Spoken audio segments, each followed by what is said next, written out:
Hey everybody, Jess Intuitive Angel Healer here with your Grounded. Thank you so much for joining us today and welcome to another episode of Telling Stories by the Sea. Today we have published author Kimberly Daye, and she is the author of the Traveling Mirror faith-based inspiration book. Hi Kim, how are you? Hey, how are you? I'm good. Thank you for having me on your show. Awesome. Thank you for coming today. And today you're going to share us all about your book, a faith-based book. And so if you want to just go ahead and tell us a little bit about who you are, where you're from, and your age, and a little bit about your book. Also, my name is Kimberly Daye. I'm 28 years old and I'm from North Carolina, born and raised, and that's where I currently reside. Again, thank you so much for having me. I love, your positivity and everything that you're doing for others. I'm definitely an advocate for that. The book is called The Traveling Mirror, and I wrote it because during grade school, my mother and I had a writing project, and my mom helped me title it The Traveling Mirror.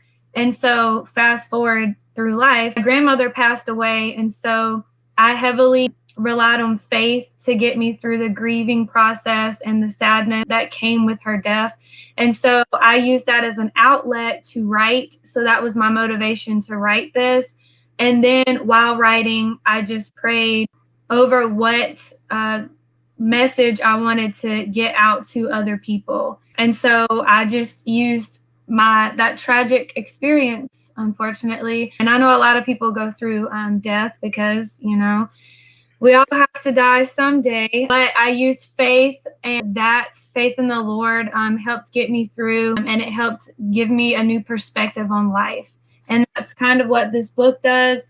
It talks about how you can, be bitter and be in your flesh and just be so emotional, and then use faith to kind of change your perspective. And then that will change your behavior, because it's so crazy. The mind is so powerful.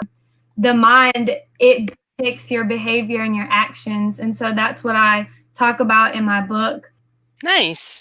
Well, that's what it definitely, that's why most people end up becoming writers, is because something, tragedy is the best book you'll ever experience. Most of us have the hard time of actually getting it from up here to paper. And then, if you get it to paper, then it's the whole getting published thing. So that is why I've created this series, because I feel that if you're going to take the time to actually go through the publishing process and get it featured on Amazon, whether it was published through a company or self-published, you need recognition for it, and you need people to enjoy your pretty awesome book that you have. So if you could read us a little insert from your book, just let us know a little bit about. That is so true. So once you write it, it's awesome, but you can't hold it to yourself. So it takes effort and discipline to kind of like market and get it out there for other people to want to read it and to enjoy the work that you put in. So again, thank you. So I'll go ahead and start reading. Life would most certainly never be the same. Nevertheless, she knew she had to put faith before her feelings. After all, his promises and his ways are true. As she dwelled in this thought, she heard a rattling cough that seemed to be coming from down her aisle. It was an old, wrinkly-skinned, hunchback woman. Her steps were slowly creeping towards the register. Anastasia looked at the woman, who seemed to be barely moving. Inch by inch, the woman coughed her way to the register. Anastasia looked at her watch, noticing that 5 minutes had passed and the woman was still making her way towards the register. She ran around the counter to help the woman place her items on the counter. Anastasia asked, "Ma'am, do you need any help getting closer to the register?" "No, I'm fine. Look, I may be slower than a turtle, but I am not dead," the old woman snapped back. Anastasia walked back around to the register to wait for the woman to come closer to ring her up and finally give her the total. As the woman extended her arm to place her loaf of bread on the counter, Anastasia noticed her loose, wrinkly skin touch the counter. Every bit of her arms seemed to shake. Anastasia was becoming impatient. She continued to look at the woman, making sure she didn't need any assistance. The woman scowled angrily at her. Wow, she is so bitter, Anastasia thought. As the woman got closer, Anastasia said, "How are you today, ma'am?" The woman responded, "What do you care? I'm lonely, tired, and I want to go home. I didn't come to talk, but to get some groceries." If I didn't renew my mind and lean on the Lord, I would be just as bitter as she is, thought Anastasia. Lord, please give me strength, compassion, and patience in this situation. Anastasia silently prayed. So that's an excerpt from the book, and I chose that scene because throughout the book, one of the main things is the word choices. And so that I really wanted to discuss that scene because you can't control necessarily all the time how people act towards you, how they feel about you, or their behavior towards you. Can control is your reaction to it. And so we all have choices, and I think sometimes we forget that we have free will. We have free will. If somebody's being rude or bitter to you, you have the choice to be that back, or you can pray and then show compassion because you don't know what they're going through. In this book, there's many scenes where Anastasia's dealing with different types of people and she has choices to make. And so I think it's important to remember that I wanted people to put themselves in Anastasia's place because we have choices too. It's not just a character in a book. We are, we're real people and we have choices. In that scene, if you read further, you'll see that the why the old woman is lonely is because her only son died. She has nobody to care for her. She's lonely, she's tired. So she's using her circumstances to build up bitterness and these feelings within her, and it's changing her mind of like, oh, nobody cares about me. And so her actions are coming from her mindset, and that's making her be bitter towards other people. And so it shows that we don't know what people are going through. We don't know their story. Of course, people tell testimonies, but you don't necessarily always know just through interactions in the grocery store, which is where they were at. And so it's important to have your mind grounded. And I, read the word of God and focus on faith and spreading love, just as, Jesus did for all of us, just spreading love. And so we have the choice to do that. So we're not forced to do that. We have the choice and the responsibility. And it starts with your mind and renewing your mind so that your actions flow from that. And so that's why I chose that scene.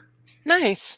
Well, I very much, that's pretty much everything in a nutshell that I tell everybody, because I have went through my own battles and things, and what was my motivation to even start podcasting or even get up on Facebook and even put myself out there was for the fact that I'm tired of being picked on. I'm tired of being triggered out in the world because people just feel that they're entitled to trigger you because I don't know why. I haven't figured it out because I can clearly see, I may not know exactly what's going on with you, with your mental health, with your health out in public, but I can clearly see when somebody's panics, when somebody's feared, and it drives me crazy every time when you see somebody panic or feared or somebody else hurting someone. Why do we got to pull out our phone and take a picture of that? I'm like, don't do that around me, by the way, because I am not the person to take out I might take out my phone and throw it at you, but I'm not going to take a picture of you because I really think that when you spread the negative, it just populates more negative. And it's kind of like the whole capital trade thing, the so-called terrorist attack on the Capitol. And I feel that, well, we all know, who is behind it there. It's pretty obvious, they're like, no, no, don't hurt me.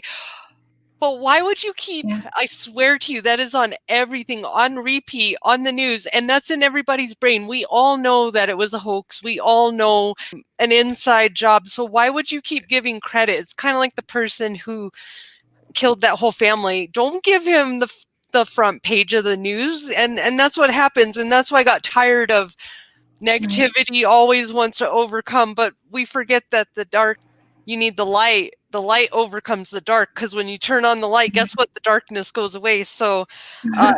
if people can learn to reverse their way of thinking, whether it's religious or, whatever, because I'm spiritual, and it's not necessarily I don't believe in God. It's just I don't put a label on it, because I feel like it falls on less ears when you put a label on it. And I don't want people to just believe in, I want them to believe in whatever that you believe in that makes you feel good. If it's a plant and you've named it King Sheba, and that's what you believe in, and it makes you happy, and it makes you not be a jerk and go spread hate, do whatever you like. But let's stop judging, and let's stop controlling people. And that's what I love, is that you brought this book here to show that you have faith. If you have faith, blind faith in whatever the universe, higher power, God, Jesus, whatever it calls you, that you can start spreading love, because that's the whole thing. I think somebody took religion somewhere there and mixed it up and made it so complicated that people lost the message of what it is to just, have pure love. That's what the bottom message is of when you're speaking of all that. It's love. It's like a rainbow, you know. Now, how has grief, you said your grandma passed. How has grief been part of your writing process, and how did you overcome that little voice in your head that said you weren't good enough to, because that's a bit basic thing. It all comes in good here, but it's that output, getting it past all those little voices that say nobody wants to hear it. Did your process look like? Well, you touched on a lot. I will say sometimes I have to stop listening to the news because it's so negative, and what I was feeding myself all that negativity. And you're right, the world, I mean, it unfortunately has light and dark, and so we have a choice of which one to, walk under, for sure. But I mean, yeah, so I just used my faith. We're definitely not called to judge. That's not our position or our place. That goes back to entitlement. Like, that's not where it's at. But I definitely called out to, seek the truth. So for those that are, wanting to know the truth, because there's so much out there, you just call out and you seek. And that's what I use for, God to show me the truth in his word, because religion is a set of rules, and it just makes you perform, like, don't do this, do this, and then, so I see it more as a relationship through love, because love fosters that relationship. I always laugh and say, if you're Catholic, you're very flexible, because I've been at a Catholic church, and let me tell you, you are up and down. I'm like, man, my knees, I gotta get some some new knees. I can't keep getting up and down off the pew. And Oh, you I'm gotta just work laughing out. because I have a lot of friends that are Catholic too, and we all know that you're doing stuff when you go to church, especially if you're Worship, Protestant. You're doing stuff. right? Worship is a workout for sure. That's so. To your question, the process was messy. I'm not gonna lie. Life is messy. We're humans. We have emotions. I mean, we can't take that out. Like, we can't take that out of us. And so we can, die to ourselves and train our flesh. People fast to train themselves from eating too many sweets, or it is enlightening to change your perspective and not be walking in the flesh with all your feelings, so that your faith can shine through. But the process was very messy. There was a lot of self-doubt. I mean, there's comparison. We have, oh, well, we have social media and we have television, and even people in our inner circle, we might look at them and we might compare. I don't have that, or, I'm not good enough for this. And those things come, those thoughts come. And so it's really renewing your mind, or training your mind to be like, no, this is what we're not going to do.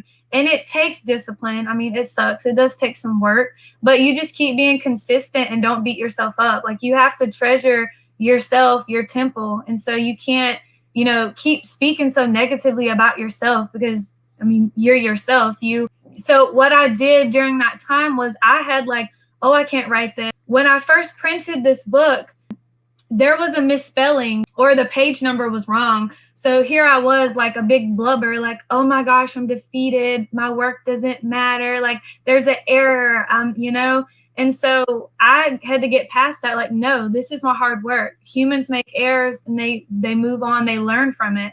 So I'm going to take this as an opportunity. I'm going to decide to take this as an opportunity to learn from it. And yeah, I would say the grieving process did fuel that. I think, like you said, these emotions they can fuel anger, they can fuel dangerous things where, if you're a hothead, you might try to punch somebody. Like, you have to take charge of your feelings and speak to them, speak the truth to them of the word, so that you can not be walking around like an emotional wreck. As soon as somebody says you're not good enough, and then you're crying and you're believing that, and we have to choose not to, because those are lies. We all have purpose. We're all here for a reason. We all can love each other and fellowship together and spread our faith and our love and what Jesus has done for us. Tell our testimonies of how we've overcame different things in our lives, because that helps other people through situations in their life. I would say be consistent. So even while I was writing and the process was ugly, some days I didn't want to write, other days the words weren't coming out. I just remained consistent, and it's just going to be a small habit every day. And so if you mess up one day and you don't work on your book, then you still have to be kind to yourself. You can't say, I'm a failure. So you really have to choose the thoughts in your mind. And that's why the book talks about renewing your mind a lot, because like I said, those thoughts dictate our actions. And so it's really important. I use the word of God. I use the Bible, and I speak those things over myself. We're all fearfully and wonderfully made. And I wholeheartedly believe that. And the saying is, hurt people hurt people. So if somebody has internal issues and they haven't found their true identity and the love for themselves and their identity in Christ, they're going to display that to someone else. And it's a cycle. So I don't feel worthy. I'm going to tell you, you're not worthy. Misery loves company, but we have to take a stand. And like in the traveling mirror, we have to choose. We have to get up every day, even if some days it's like, oh, I'm feeling stuck, right? The next day, try again. Like every single day, just try to be consistent, because we're all on a journey. We're all on life. I would definitely say be consistent and just take your emotions and fuel them in a healthy outlet. I mean, that's why people work out, people write. I mean, people might play paintball, I don't know, but they find out what works for them. So you're going to have to, a lot of people don't like to be alone with themselves. We're made for fellowship and to be with other people, but I feel like sometimes you have to reflect. You have to get into some quiet time. You have to be still. You have to figure out what you can't, if you don't know you, somebody else is going to tell you, and it could be a lie, and you're going to believe it. So that's why it's important to self-reflect and learn who you are and your identity. That is so very true. And I tell people that all the time, that just because you are emotionally hurt, or some guy is, my favorite is, I can never love you because whatever. I'm like, you maybe need to go dig deep down inside, because I didn't do it to you. So you gotta, put the blame on who done it. And CJ, she said, hi ladies, and we fat finger stuff, it's okay. I had one of those days yesterday, so she said I have horrible spelling. I mean, hello, ladies. So I love her. She's she's on the author's porch. Maybe you can go and share your book with her. I love sending my ladies over to her and checking them out. But how long did how long did the publishing process take from start to finish? I'm not saying this is to put anyone in a box, because it could be done in a week. It could be done in a day. I mean, but for me, it took years. So I want to say since 2018, it took 2 years. And that's just because I was stopping. Like I said, I sometimes was like, it's just going to sit here. I don't know what to do. I tried to self-publish, but I went through a company called Concise Consulting Agency in Greensboro. I did have to spend some money in towards edits. I edit myself, but I was like, I need another fresh set of eyes. I need 2 or 3 more eyes. And so that cost money. So I had to budget, make sure that I was able to pay for that. And so writing it was kind of the quickest. And I think the other little steps of like edit 1, edit 2, once you have your manuscript, looking for an illustrator, you want colored illustrations or you want black and white. Like, it was so many choices. I just had to kind of like, okay, what do I want? Like, what's the next step? So it did take me 2 years. Keep being consistent. I would say keep doing it, keep writing it. Nice. Find different, if you want to self-publish or go with the publisher, like, you have to decide that yourself, like what route you want to take. That's awesome, though. At least you didn't give up, though, because I had a guess that it took her 6 years to get through the process, because it's just like healing. Writing a book there's not a set time, because you can't rush the creative process. So, if you have it all in you and you flow it out like a song, then you're probably gonna. I had a guy come on here and he wrote his sales book in a week, 7 days.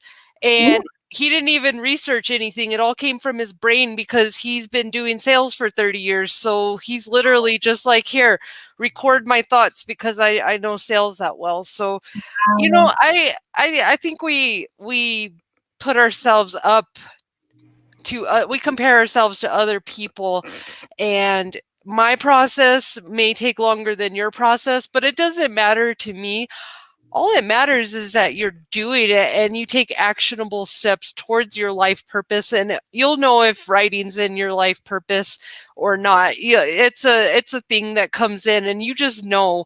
And if you don't feel very good about it, some people beat themselves up because they pick apart their work, but they're also picking apart their work against the opinion. Whose opinion? That's my favorite thing, is whose opinion are you putting your work against? Because my stuff may not be your cup of tea, but you know what? I like it. It's my thing. And I had to really embrace that when I first started out, because a lot of people are like, an angel intuitive. I even had one of my friends, you know who you are. I'm busting you out right now. You wrote me a year later and said, how's that angel thing working out? Yeah, it's working out beautifully. Thank you for believing in my dream, because I've learned nobody else can believe in your dreams unless you believe in your own. So opinions come around, but if you don't take actions, guess what? Your dream stays that. It stays a dream. And your book, if you are constantly waiting for validation for everyone else to say it's cool, then guess what? You probably will never write that book. So put it out there. The worst that could happen is, it gets a couple of views or something. But you know what? The Xerox company founder, fun fact, if he wouldn't have failed, we wouldn't have copy machines, because he failed. I forgot, I'm reading a book, and he failed a lot, okay, before he came up with the Xerox company. So I always tell people, if you keep failing on something, it's not that you're failing, it's that they're life lessons. And once you stand up to this life lesson and this fear, guess what? It dissolves, because it now not doesn't have any power over you. And it's kind of like a narcissist. They all rearrange your reality so that they can have control. And that's kind of what fear does. So I always tell people, I've learned on my adventures of learning more about narcissists, because I never knew what they were. And now I'm learning so many fun things, that fear and narcissism are pretty hand in hand.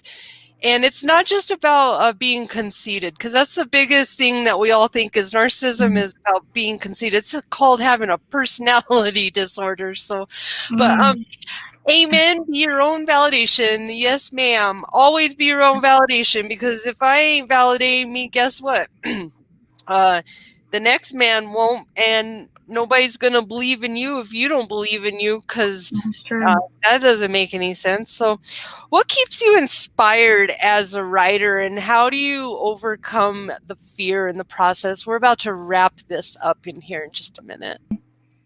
I would say, like you said, encouraging myself. I think fear is definitely paralyzing. It'll make you not want to put one step in front of the other. And so it's a lot that encompasses that. Like, I would say knowing my identity in Jesus Christ has allowed me to see myself in a different way than what I did, as worthless, broken, just sad all the time. And so using that and then finding community, because we have to encourage ourselves, but sometimes we need some others to encourage us too and help us out along the way on the journey. And so I used both of those things to keep me in the writing process and to keep me focused on my book.